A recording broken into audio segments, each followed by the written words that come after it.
Hey everyone, welcome back to the studio. And today I'm here with a brand new video for you guys. We are going to be talking about some of our favorite streaming of 2021 so far. And I'm here with my friend Ryan. Thanks for joining me.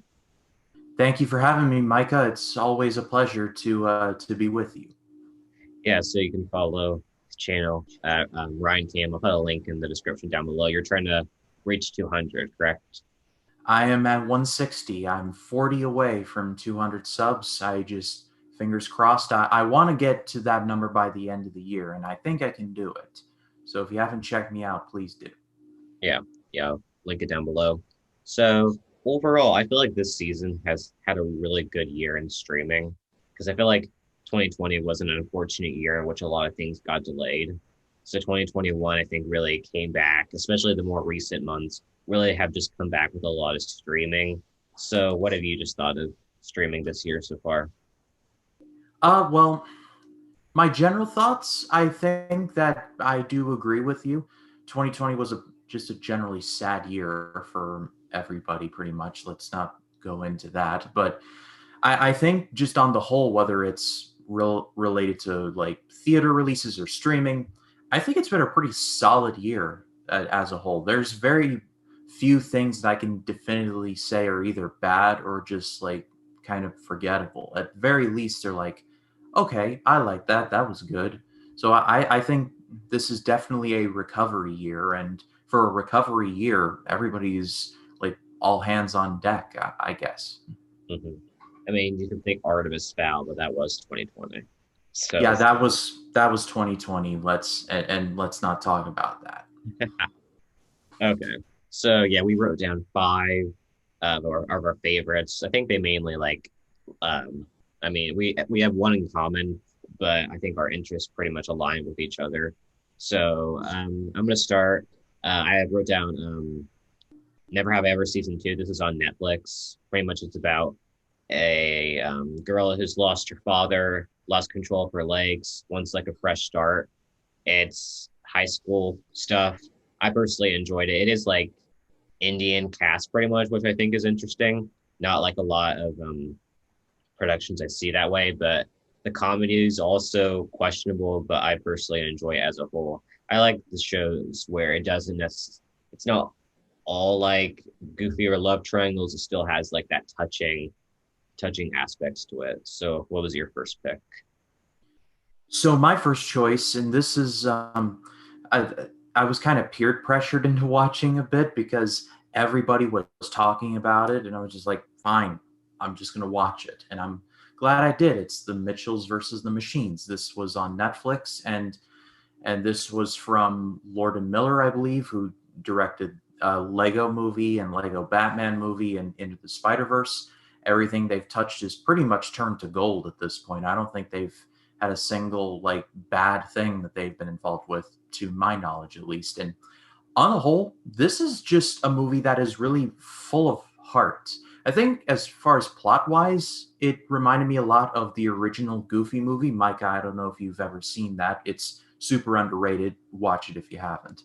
But it reminded me a lot of that in the, I guess in this case, the father daughter dynamic, and how one is clearly doing like on one wavelength and one is on the other.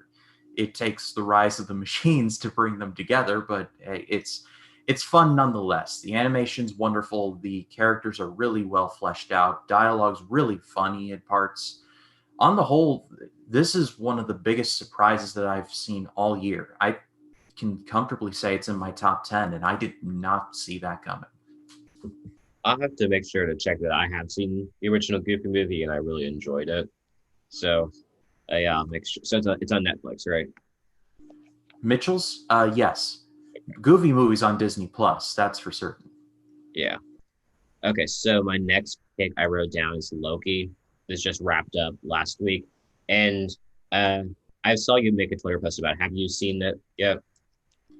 No, I have I and I my post kind of still sums it up. I really have had no motivation to watch it. WandaVision was kind of disappointing for me. I know there are a lot of people that did like it, and more power to them. God bless them. I'm not trying to look down on them or anything. It just, for me, it was just kind of like it had a good opening, and then like the last two thirds, it was just like kind of for me. And so, I watched one episode of Falcon and Winter Soldier. I'm just like, oh man, I don't know where I don't. I'm not a fan of all of this, and I've heard it's a mixed bag. I've heard nothing but good things about Loki. I know I will watch it eventually, but I've had no motivation to watch it just because I've heard just weird things about Infinity Stones, what was once considered to be the most powerful thing in the universe, now essentially being like those things, those the paperweights. Thank you, those paperweights, and I'm just like, way to discount the Infinity Saga there, guys. And maybe I'm lacking context. I know I will watch it eventually, but I don't know. I just stayed away from it for the time being. Yeah. I was with One Division. I was the opposite. It was had a rocky start to me, and then in my opinion, it became better as it went on. And I'm excited for Doctor Strange too, because I'm excited for to kind of get that plot a little bit into it, and I really just like the original Doctor Strange. Falcon and Winter Soldier just never really did it for me. We watched all of it. It became a little bit better by the end, but we watched Loki and then we watched Avengers Endgame during vacation again, and I'm really glad they made a show out of it because I was wondering where did Loki go. So it was a good decision to make a show out of it. I think it has an interesting plot. You have Owen Wilson in it too, and I think he's just a really good actor in everything I've seen him in, pretty much. So I just really liked the aspect of it. It is a little bit like the TVA. I think is kind of weird. It is kind of like a almost a little bit boring, but I think by the end, I think it makes a lot of sense. It has been renewed for a season two, so That is what I heard, and from what I have heard, there is going to be more multiverse stuff, which I had a feeling that that's where the MCU logically, that's where they were going to end up. So I know for certain that I am going to have to watch Falcon and Winter Soldier and Loki in order to be truly caught up. Because I did see Black Widow, and we'll cross that bridge when we get there. And that was okay, but that was a prequel. So I gotta catch up with everybody else. And I know I will, but just in the initial run, I was just like, oh man, I don't know if I can get around to this. But I know I will watch it eventually. That I do know for certain. okay. So what's your next pick? So my next pick, and this is actually one we share in common, it's Luca. This is exclusive to Disney Plus, and while I think it's a little sad that Luca wasn't theatrically released, I am at least happy that it did get a Disney Plus release because it got in front of a lot of eyeballs. I mean, Disney Plus has a lot of subscribers, so it's not like it was playing to crickets. So at least there's that. And there were people who were kind of talking down on Luca as like, oh, it's not top tier Pixar. But we all need to remember, context wise, top tier Pixar is almost an unattainable like level of animation. So anything that's not like top tier Pixar is immediately like a step down. But even the step down is still great. And the more I've thought of Luca, the more that I've just really enjoyed it. I like the two main voice actors, Jack Dylan Grazer and Jacob Tremblay. I'm a fan of both of them. I think they're going to be big in the future. I hope they get a lot more roles. They do get a lot of roles now, but I hope they get bigger later on. The animation is just gorgeous. The food is just unbelievably delicious looking. Pasta's never looked so good. but and I just like the story. I like it's simple, but it's good, like a good kind of simple. The villain was a little too over the top for me. It was like every Italian stereotype. I said this in my new release roundup. It's every Italian stereotype stuffed into a Santino Corleone action figure. He all he needed to do was this, and the cycle would have been complete. But on the whole, Luca is super underrated. People are just kind of downplaying it, and I think that's kind of a shame. Yeah. I recently reviewed Luca on my channel, and I think um like it took me a little while to get around to. I heard really good things about it from some of my friends. So I watched it, and I think I really enjoyed it because um having like it be like a sea monster vibe and how there's like almost like two tribes, if that makes any sense, like humans, sea monsters, they're able to turn humans, and how like there's like this like divide here, how everything's supposed to be, but like you don't understand like the reason, which I think is coming from this kind of, which is coming from this kid. And if you have like an adventurous personality, then I would understand like going out and trying to figure out what's up there. But I think the friendship with the two boys, especially, I think was really fun. I think that the animation, like you said, was a lot of fun. And Jacob Tremblay, Solomon Wonder, and I I think that that's like a tough thing to portray, like a kid who has like um Down syndrome. So I really think that he has a lot of stuff coming for the future too. I mean, playing that kind of role, I think, takes a lot out of you. And although this role was more simple, I feel like it overall, I just really did enjoy Luca. So hoping that there's kind of more films like that in the future that are kind of like just for the family, you know? Yeah. And Pixar doesn't need to like hit home runs every single time. This kind of felt like a solid base hit, and that's fine. It really is. Yeah. So what's your next pick? So my next choice is was an exclusive to HBO Max, and it is called No Sudden Move. This was directed by Steven Soderbergh. Directed all the recent Ocean's movies except for Ocean's 8. He directed Aaron Brockovich, Traffic, Logan Lucky. This dude has a pedigree. Let's just say that. And there's a lot going on with this movie, so to make the plot kind of very short, it tells the story of a group of criminals who are hired on together to basically do a standard job. Things start going off the rails rather quickly, and so they're like, okay, this was meant to fail. What's going on here? And so they start to dig deeper, and the digger they deep, they realize how far the corruption goes, for lack of a better word. The cast is the reason to watch this. You got Benicio del Toro, Don Cheadle. He's been just everywhere. Here, Space Jam 2. Like, that dude gets around. Let's just say that. Kieran Culkin makes an appearance. David Harbour's in there. Brendan Fraser's in it. I did not expect to see him. That's like 1999 Mummy right there. Like he was everywhere and then nowhere. So it's nice to see him back. And on the whole, this movie's just very intriguing. Like it starts out very innocent, and then by the end, you're just like you feel like you've run a marathon. So much has happened that you're just like, wow, how did how did all this get fit into like 2 hours? But it did. And this is subtly one of the best movies of the year that I think nobody's really talking about. So if you have HBO Max, do check this one out. It's really, really good. It is, I believe it is R rated if my memory serves me right, so it may be a little harder edged, but if you're willing to stomach it, I do recommend it. Yeah, recently we kind of got HBO Max for um, Zack Snyder's Justice League. We got it in Wonder Woman 1984, so we got it for like a few things and then quit it. But I just decided to buy it for the Gossip Girl reboot, which has been interesting so far. But I'll have to make sure I check that out. Okay, so I wrote down Black Widow, my next pick, and although this isn't streaming, I think it's premiere access on Disney Plus. I would much rather go to theater. One of the theaters in town is like $5 per ticket. So when you really think about it, it's like a way better experience than going to AMC or doing uh, the premiere access. So way better deal. So, but I did. This was a movie that I just did not know much. Like had, I didn't have many expectations going into it. Neither my dad or I.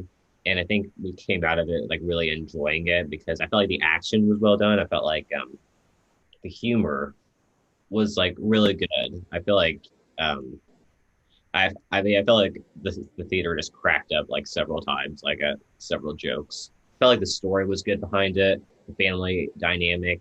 I felt like every part of it I personally enjoyed. And I like how the ending sets up Hawkeye uh, coming this year, I'm assuming. So I think as a Marvel movie overall, I hear a lot of mixed ratings about it, but I'm definitely just one of those people that really loved it. My dad and I really enjoyed it. Yeah, I thought Black Widow was kind of a mixed bag. It had definitely some high moments. All of them belong to Florence Pugh. I think she was excellent. There were definitely some moments where I'm like, boy, like I don't like that. Like David Harbour in the movie, I was not a fan of his. I know that there are people that do like him, but I just thought he was just not a good person. And I guess that was the intent from what I was able to garner from what they were trying to do. But at the same time, if the job was to make me not like him, then the job was done a little too well. Uh, on the whole, I'm glad that a Black Widow movie got made because when I first saw her in Iron Man 2, I'm like, she's getting a movie one day. Didn't expect to wait nearly 10 years for it to happen, but I'm glad that it finally happened. Mm-hmm. I feel like Endgame also kind of connects into it too. Then moving on to Hawkeye, so I feel like it was nice. It was. I think the timing was really good on it. I'm glad it was like released now. I think it was just a good time for it. And unfortunately, this movie had such a bumpy ride release wise because I think it was Yeah, originally scheduled for May of 2020 and then pushed to November and then pushed to May this year and then finally pushed to July. So I'm glad. I feel like it was the perfect time to release it, in my opinion. yeah, it was a long way to the top, but they eventually got to rock and roll. Hmm. Yeah. So, what's your next pick? So my next pick is from Hulu, and it is a documentary. And this is kind of my part two of the amazing movies that no one's going to watch duology, or at least I hope more people watch. Anyway, it's called Summer of Soul, or When the Revolution Wasn't Televised. This is the documentary about the 1969 Harlem Cultural Festival. We all know what Woodstock is, but about 100 miles south in Harlem, New York, there was a similar festival called the Harlem Cultural Festival. And this pretty much covered every aspect of African American music, uh, gospel, blues, jazz, Caribbean, and everything in between. Some of the more important African American artists of the time were there, like Stevie Wonder and and a bunch of others, and just you would think that that more knowledge would be attributed to something like this, but it was filmed and then it sat in a basement for 50 years. And I'm not making that up. They literally said at the very beginning, this was filmed and was put in a basement for 50 years. And that's a shame because I think that this was incredibly enlightening and it has a lot of details that I did not expect to know from a movie like this. I won't spoil it here because I do highly recommend that everybody go watch it. But when some of these things were brought up, I was just like, wow, I did not know that, but in the most pleasant way possible. The music's awesome. The footage is pristine. Like for 50-year-old footage, I have no idea what they did to touch it up or bring it to life, but they went above and beyond. On the whole, this is a fantastic movie. It's on Hulu. If you have it, do watch it. It's really good. Interesting. Okay, so for my final pick, I have Ryan the Last Dragon. We were able to go into theaters to see this, and I really just thought it had a great story behind it, in my opinion. I mean, I think I like anything dragons related. I mean, I have read Wings of Fire, read like I read like the dragon stories. I just feel like it's interesting, like the tribes and stuff like that that they introduce into it. And we actually reviewed this together, and I really just did enjoy it. I feel like the animation was really good. I've heard like really good things about this, like Luca. So yeah, I just think it was really good. I know it released like a month ago on Disney Plus for everyone, so I highly recommend that you go check it out. That you don't have to pay anything beyond the Disney Plus rate already. So yeah, I really did enjoy Raya and the Last Dragon. Yeah, my favorite part of that movie is the world itself and how each tribe has its own, like spine is the forest part with the bamboo forests, and heart is more of a pristine wilderness, if my memory serves me right. There's another part where it's more of the metropolis, and there's one of the water village, and every part of this world has some personality to it. And I think they went above and beyond with that. Yeah. One more thing about this is that I feel like there's like a theme of like having to take the first move in order to complete something, and of course everything like luckily everything came right by the end, good resolution to it. So yeah, I really just did like it overall. If you had to compare it to Luca, which I guess you can, it's tough. I mean, do you have a preference between those two? Wow. It's tough because I like both of these. Mm, I'm going to say Luca by like just like that much. It's like Luca's here, Raya's here. It's like they're neck and neck with each other. Okay. Yeah, I'll have to definitely think about them more. I just really just saw a big comparison in there by story and just by themes I noticed. So yeah, what's your final pick then? So my final choice is on Disney Plus, and it is The Bad Batch from Star Wars, or I guess Star Wars: The Bad Batch. When I heard that this was coming out, I was like, the Clone Wars is really good. Don't ruin my childhood, please. And it's surprisingly pretty decent. And I like they brought the animation style back from the Clone Wars TV show, which I love. They brought D. Bradley Baker back as all the clones. That's really good as well. I just like the camaraderie between the Bad Batch, I guess. I like how they're all, I guess, damaged in their own way, but their bond together makes them pretty much unstoppable. And it's it's it's one of those tie-in materials to the between episodes 3 and 4 that I think doesn't necessarily need to exist, but I'm glad that it does. It's kind of like Rogue One in that regard. Didn't need it to exist, but I'm glad to know that it's there because Rogue One did such a good job of literally like Rogue One ends, New Hope begins. Like they did a great job with that. And I think literally, if you were to watch, like, say, the last season of Clone Wars and then transition into the Bad Batch, it's like you never left. And so I think the show was just really good. Yeah, my dad and I we watched the first episode. We're hoping to get back into it. The first episode was just a little bit meh to me, and I think my dad enjoyed it a little bit more. But we watched not all of Clone Wars yet, but we really enjoyed it from what we've seen. But I think we're just big Star Wars fans overall, so I feel like I'm just gonna have to watch The Bad Batch at some point. Haven't Yeah, seen I haven't seen a I lot. watched I I was watched every OG Clone Wars episode when it came out on Cartoon Network. It was a magical time. You just had to be there.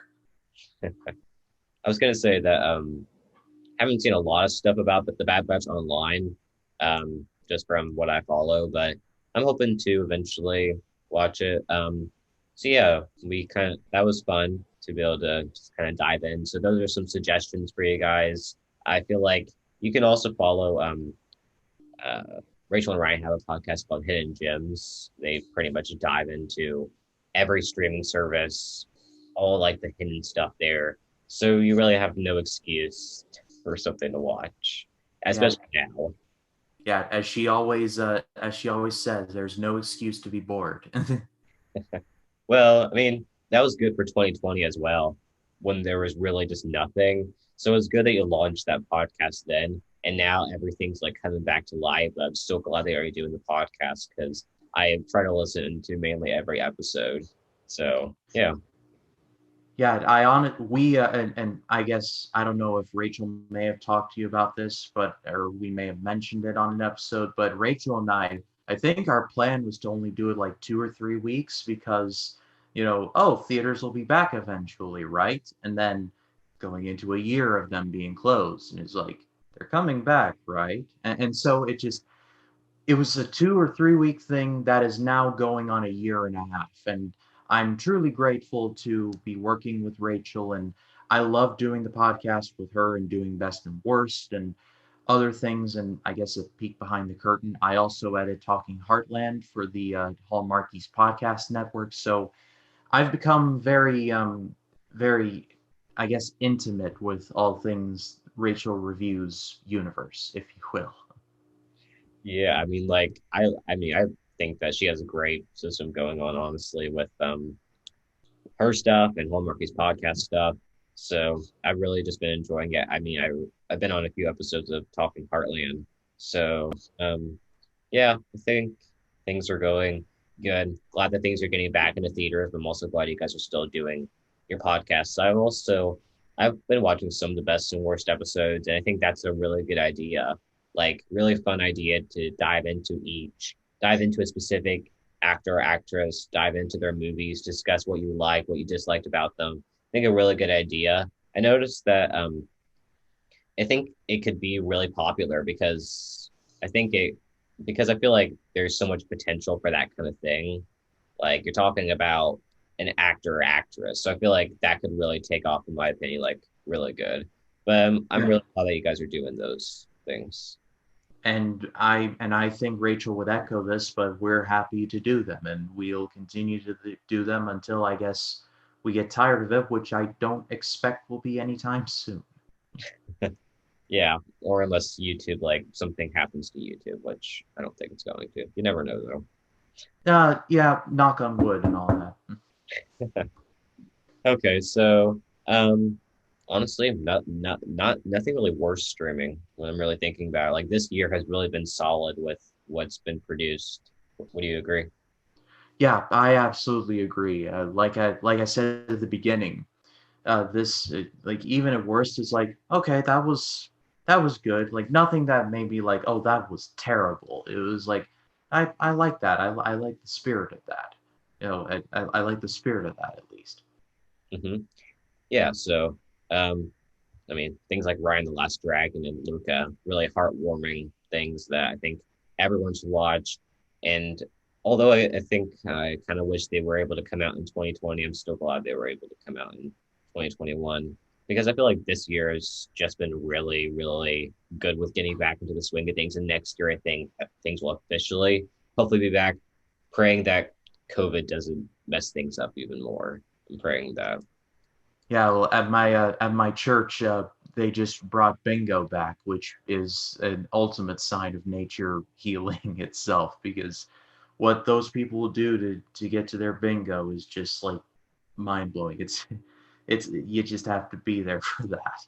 Yeah, our youth group is planning more trips now, and I just feel really good about that.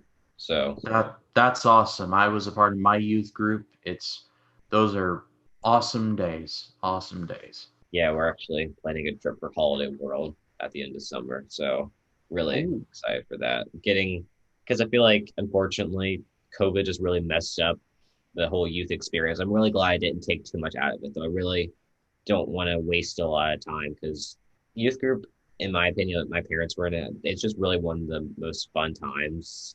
Just like hang out with people, like engaging. I feel like it steps you in a way of um, getting your faith to God, of course. Just advancing that. I know. Sorry, this turned into like a church COVID thing, but just no, that it's rare that I get to talk about this stuff with other people. So like I'm glad you brought it up because like just opened like a wellspring of memories. yeah. Yeah, so we're gonna go ahead and get off here, but make sure to follow Ryan's channel down below. He's reviewing the Twilight vlogs, so that's pretty cool. So and one more thing, I know the AFI project was something that you did for like a while, it took a while. So how is it feeling like being done with that? It's a little weird because I was so into it for so long, and I just like I gotta watch this, I gotta write my notes for this, and then shoot and edit for that, and then it's like at a certain point it was like I was kind of doing it inconsistently for like personal reasons and just mental reasons, but I was just like, okay, I think it's time to really like hit the ground running with this. Like at the halfway point, I'm just like, I'm halfway. I might as well finish this. And so I just from like 50 to 100, I just burned through everything. And when it wrapped up, there's a part of me that's like, huh, well, that's a chapter of my YouTube life that is now coming to an end. And I said in my last video, I said I think I'd like to revisit this someday, but like 5 years down the line, because I'll be older, I'll be hopefully wiser, and I think it'll be due for a reevaluation. But I was grateful for the experience. I'm so happy I did it. Pretty much like half of the subscribers that I've got now are probably because of the AFI project. So I'm eternally grateful for it. However, I am so excited with the Twilight Zone vlogs, which is something I started a long time ago, been putting off and wanted to finish, and I will. Reviewing newer stuff, and then doing my Sunday videos where I review either a movie or a TV show that I think is a little under the radar and I really love. So I will miss the AFI project. I do want to go back to it someday in some form, but for now I'm fully entrenched in my other projects. So there it is. Yeah, that's awesome. Yeah, that really is nice. I think I'm hoping to eventually start something, not necessarily like the AFI project, but doing something that's more like a series. Because then, like, you feel like you accomplished something. I think that's pretty cool as well. Maybe you think of like Rachel and like her like talking Disney podcasts and how far like that's come, for instance, or your guys' Hidden Gems podcast and how you've done like over 100 episodes. So it's fun to have those things that just keep going on and building on to each other, and then you just feel really proud by the end, if there's an end to that, which eventually there is to everything, of course. Oh, yeah, sure, sure. Yeah. So yeah, thanks for joining me, Ryan. Link the channel down below. So yeah, thanks for watching this video. So hopefully have some things to watch for coming up soon. So anyways, see you guys and bye. Bye.